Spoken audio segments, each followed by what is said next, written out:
ang representante po, isa sa mga distrito sa lalawigan ng Batangas. Makakasama natin ngayon, nako talaga, talk of the town ito ha, Congressman Leandro Lian Leviste. Kong Lian, masayang hapon po sa inyo. Magandang hapon po. Kamusta po kayo, Kong? Mabuti po. Ayun, no? Tama ho ba? Binata pa kayo? Wala kayong... Ano? Tama po. Tama. Bata pa eh. Ayaw mo maniwala naman sa... Oh, girlfriend mo, meron naman.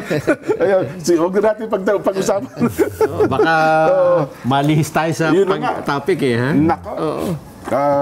Sen, baka kayo nang pumunat sa ating panauhin ngayon eh. Baka meron po kayong gustong itanong kay Kong Lian. Hindi, ang unang sasabihin ko sapagkat hindi nyo pa siya higit na nakikilala. Siya ay anak ng aking kumare.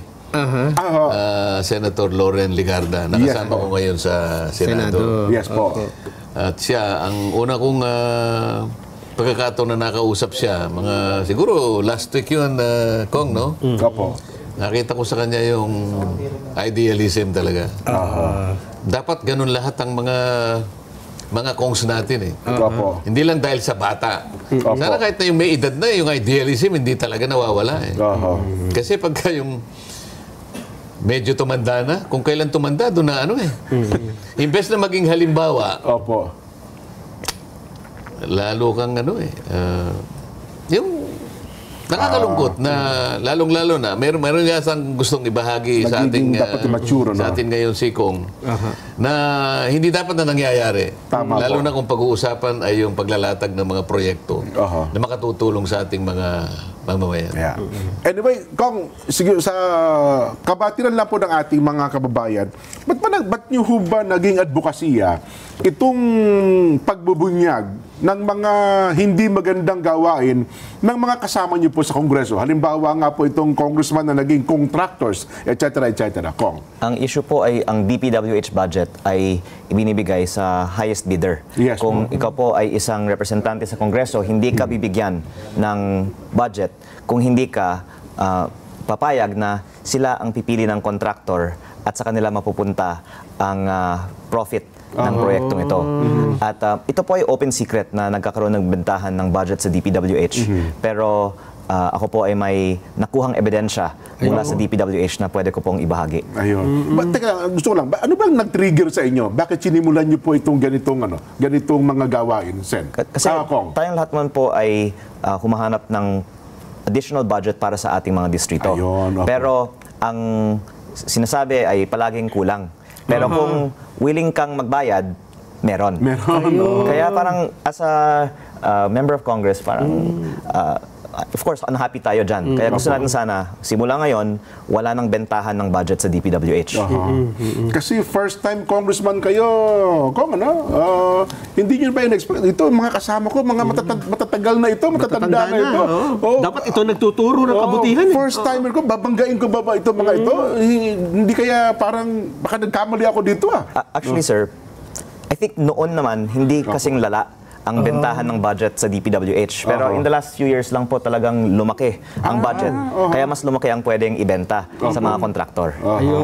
Ang naipagkamali kasi nila, itong mga bumibili, Opo. ang binibentahan nila, yung hindi nangangailangan ng income sa kanyang sarili. Yun ang nga po. Doon sila nagkamali. Ang akala nila ay basta lang nila Kumot may pambabatas. inganyo. Opo. Sabi ko nga sa'yo, merong mga... Ako gustong-gusto kong makausap yung mga idealistic na mga congressmen. Marami ngayon, ha? Marami ngayon. Di ko lang lahat sila nakausap. Ang una kong nakausap ay si Kong Lian. Unang-una kasi, nung nangangampanya ako, kaya ako siya nakilala, ay inimbitahan niya ako sa distrito po niya. Balayan, ano? Opo. At saka yung isa pang munisipyo. Nasugbu at saka sa Balayan. Opo. Talagang napakasaya ko doon, Jen, Nelson. Ha? Bukod sa dami ng tao. Napakarami ng tao pumunta. Talagang marami. At saka yung aming tent. Opo. Ano bang tawag? Tent ba yun? Hindi siya tent. Maganda eh. Mega tent tatawag. Opo. Talagang organized na organized. At doon ko siya na unang nakita. At nagsalita nga siya. Sabi ko sa sarili ko, mananalo itong batang ito. At gusto kong manalo ito because of his idealism. Nanalo nga. Yan. Kami naman ni Nelson po, mula nung malaman, gusto namin maging barkada ito si Congressman Lian. Gusto namin maging kaibigan. Ayaw ko kayong maging barkada niya. Baka ma-influensyahan po kami. Ma-influensyahan niyo po eh. Simulan na natin siguro para maganda yung topic na pagdidiscuss. Ano po ba yung na-discover nyo, Kong? Yes, sir. So like I said a while ago, the fact na binebenta ang budget sa DPWH ay parang open secret sa Congress. Pero mahirap patunayan kung walang documentary evidence. Ayun. Opo. Pero nung Setyembre, nakakuha ako ng mga files galing kay former DPWH Undersecretary Catalina Cabral na dated August 30, 2024 tungkol sa 2025 budget. Sa files na to, may listahan ng over 20 billion pesos of projects na nagsama-sama sa listahan na pag i-check mo 1 year later, lahat na award sa mga kumpanyang konektado kay Congressman Edwin Garjola.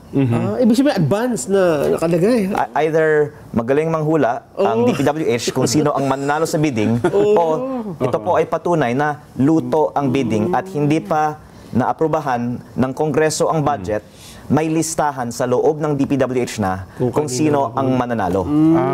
Grabe, oo. Sa kabatiran ng ating mga viewers, baka hindi nila naintindihan. Ano ba yung, sabihin, ano yung bentahan? Ano yung binebenta? At sino ang bumibili? Paki-explain nyo nga po, Kong.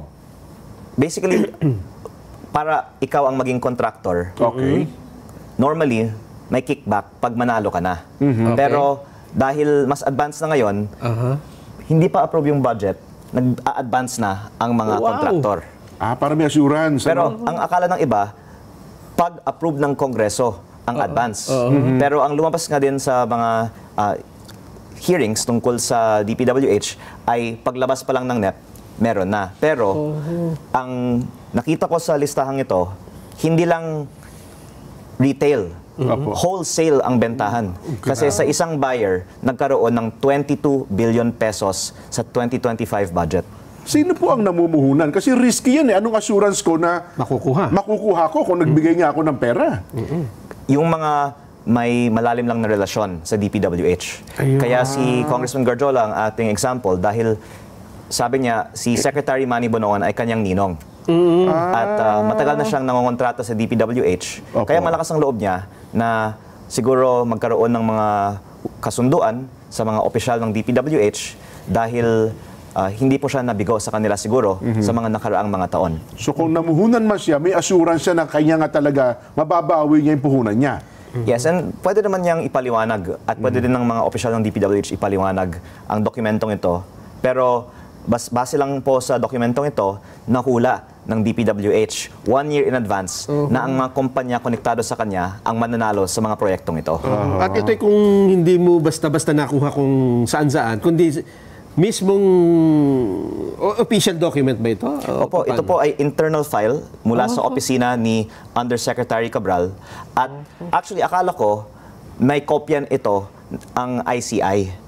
Pero bumisita din ako sa ICI ngayong linggo at nalaman ko na nawala pala ang mga computer ni Yusek Cabral. Kaya para malaman natin ang mga proponent ng mga insertion sa budget, maganda sana kung ibigay ng DPWH sa ICI ang files ni former Yusek Cabral. Hindi ba kasama siya ng sunog dito yan sa Quezon City? Yung nasunog, baka ilan lang ang... The region po rin yung nasunog. Pero hindi naman nasunog yung central office. Ganun ba? yung opisina ni Yusek Cabral ang may pinakamaraming impormasyon tungkol sa DPWH budget. Yung kasing opisina ni Yusek Cabral, ito yung planning services. Sa planning services na yan, lahat ng applications hawak niya eh. So meron siyang information management system, nandyan yung PCMA, nandyan yung MYPS, nandyan yung Survey 123. Alam mo, lahat ng repository ng data nandun sa services na yon. Kaya tama yung kanyang at ako natutuwa nakakuha siyang ganyan bago nakapag-resign yung undersecretary. Ito matibay na ebidensya ito. Na yung sinasabi niyang bentahan. Example ng bentahan kayong dalawa congressman. Lalapit yung isang contractor congressman. Alam niya kasi gusto niyo bang mapalakihan natin yung yung alokasyon ninyo? Kunwari, distrito mo kasi pangkaraniwan, yung mga malalakas nakakakuha na higit sa 1 billion eh. Opo. Pagkatapos dadagdagan niya halimbawa, hindi lamang yun. Una, bibilihin niya na yung sa inyo. So okay. sabi niya, Congressman Jen, Opo. May allotment ako eh. Diba? May pera, may ano ako, pondo. bibiling ko na yung ano nyo, yung allocation nyo. Opo. Ibig pag binili niya, siya nang mag-execute. Sana mag-implement. Ikaw, pauubaya mo sa kanya. Anong ganasya ko doon sa district? Isang bebenta, bago pa nasa NEP pa lang, Opo. bibigyan ka na niya. Yun ang sinasabi may paunang ganun pala. Ngayon, kung meron pa siyang kapangyarihan na nadagdagan sa'yo, Opo. pero ibibigay mo rin sa kanya. Yun ang bentahan na sinasabi niya. At itong dokumentong dala niya, napakatibay nito. Nako. Ngayon po, paano natin natukoy, Kong Lian, na ang nasa likod na itong si Congressman Garjola? Si Anong Congressman connect niya? Garjola mismo ay ang namumuhunan sa mga kontratang ito. Pero sabi niya, si Secretary Manny Bonoan ay kanyang ninong, kaya siya may access siguro sa mga deals.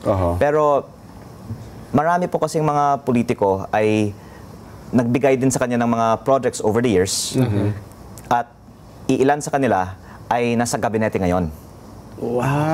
Okay. Pero, of course, we would like to give the benefit of the doubt na may anti-corruption campaign ang ating gobyerno ngayon at sabi po by December 15, maraming makakasuhan o makulong at sana po kahit na kaibigan natin si Congressman Edwin Garjola, hindi natin siya isa-spare kasi I think this is important to put in context. Si Congressman Edwin Garjola ang pinakamalaking contractor sa Kongreso ngayon. Ito po ay ayon din sa ICI. Nung ako po ay bumisita doon, sinabi sa akin ni Commissioner Rogelio Singson, pinakamalaki si former Congressman Zaldico. Pangalawa, si Congressman Edwin Garjola. Pangatlo lang si Diskaya. Mas malakas ito kay... Opo. Kasi si Diskaya ay hindi congressman. Si Edwin Garjola ay malapit sa mga gumagawa ng budget. Kaya ngayon nang wala si former Congressman Zaldico sa Kongreso, pinakamalaki na ngayon na DPWH contractor sa Kongreso, si Congressman Garjola. Pero nabanggit ng ICI, ngayon lang nung bumisita ako sa ICI, nabanggit si Garjola sa kanila. At I guess kasi flood control ang focus ng investigasyon so far. Pero si Congressman Garjola ay malaking contractor sa roads. Pero hanggang ngayon, ang dami pang mga bentahan ng projects sa mga roads ng DPWH. Kaya mabuti po sana wag nating i-spare ang isa sa mga pinakamalaking contractor.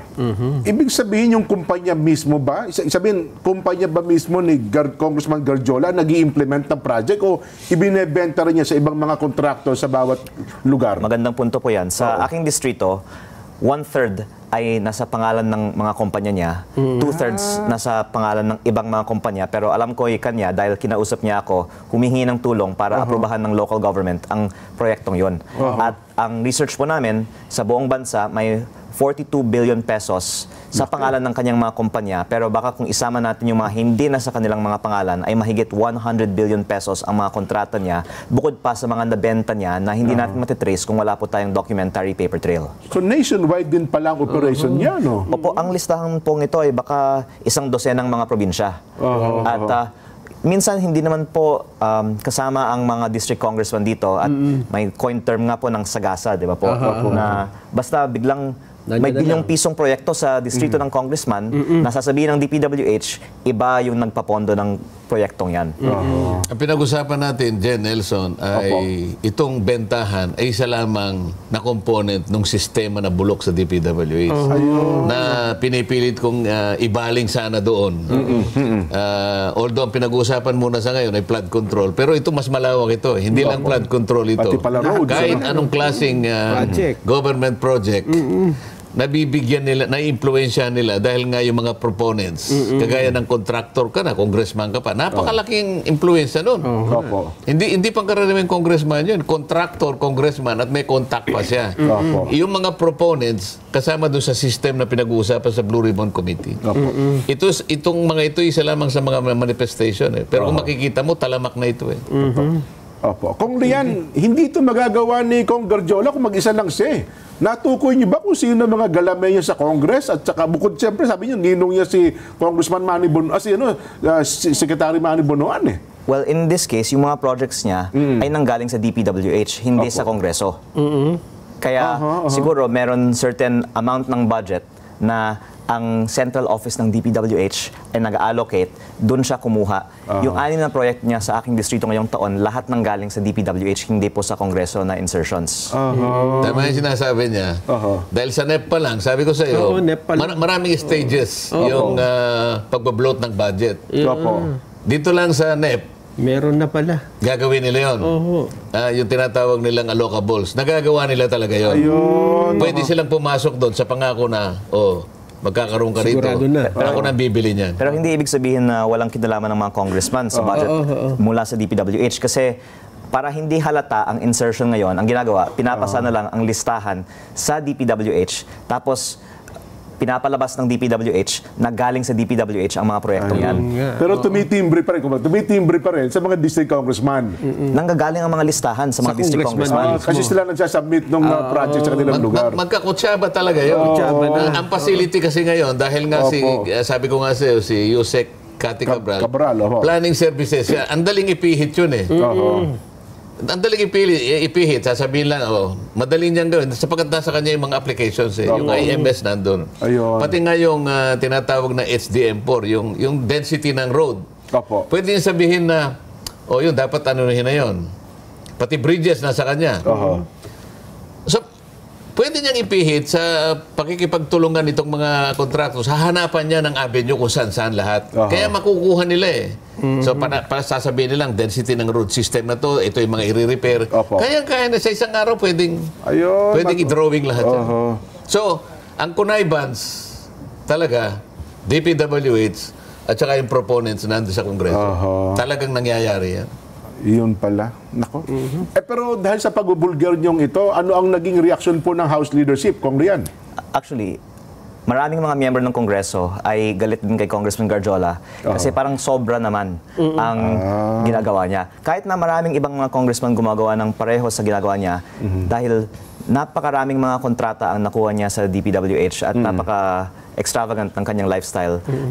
Sabi ng ibang mga miyembro ng Kongreso, mabuti naman na may nagpakita na hindi sang-ayon ang Kongreso sa mga gawain Yun niya. ang puntong gusto kong makilala nyo, makita nyo. Opo. Si Congressman Garjola, kasama niya sa Congress. Opo, Sen. Pero hindi siya natakot, hindi siya nangimi na ihayag yung hindi magandang ginagawa. Katulad ko, nakita nyo, kapareho kong Deputy Speaker. Ito kasaysayan na to. Ako lamang ang Deputy Speaker na pinausisa ko ang kapwa ko Deputy Speaker. Siya rin ang Congressman. Pinauusisa niya ngayon sa pagitan ng ebidensya na kala kapwa niya Congressman. Sinong gagawa niyan? Yung matibay ang dibdib sapagkat idealistic siya. Tama nga. Yan ang gusto ko mapansin ng kababayan natin.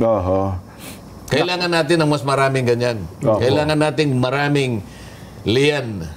Libiste. Libiste. Kahit di masyadong guwapo. Basta ang idealism, kagaya niya. Pero sa kanya wala ka na masasabi. Guwapo na, idealistic pa. Mayaman pa, no? Yun pa Anyway, Kong Lian, gaano tayo kaseryoso dito?